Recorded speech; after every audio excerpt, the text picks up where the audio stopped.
মানববন্ধনের মধ্যে আর ওই না আমতলত সাতকানিয়া উপজেলার কাঞ্চনা ইউনিয়নের দক্ষিণ কাঞ্চনা এলাকার আব্দুল গনির ফুয়া মোহাম্মদ ইলিয়াস শিকদারের বিরুদ্ধে মিথ্যা মানববন্ধন ও ষড়যন্ত্র করার বলে দাবি করে সংবাদ সম্মেলন করছি তিনি।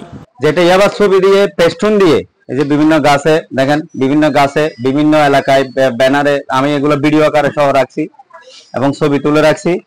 যে আর এরপরে ওনার মন্নান মেম্বারের ছেলে মামুন, উনি সৌদি প্রবাসী, উনি আমার বিরুদ্ধে ফেসবুকে যা লেখার, মানে আমি ইয়াবার গডফাদার, আমি এই আমি সেই, এটা কিন্তু আপত্তিকর লেখালেখি। সবচাইতে বড় হচ্ছে আমি আইনের আশ্রয় নিব অবশ্যই। মেরাডার তারিখ বিকালে কারানিয়ার স্টেশনত একখান রেস্টুরেন্ট হররুমত স্থানীয় সাংবাদিকরা ডাকি তিনি এই সংবাদ সম্মেলন করায়। এই সময় লিখিত বক্তব্য তিনি হয়, আমার তো কোনো অপরাধ ছিল না, আমার উপর হামলা হয়েছে, আমি অবশ্যই আইনের জ্ঞান নিছি, হেল্প নিছি।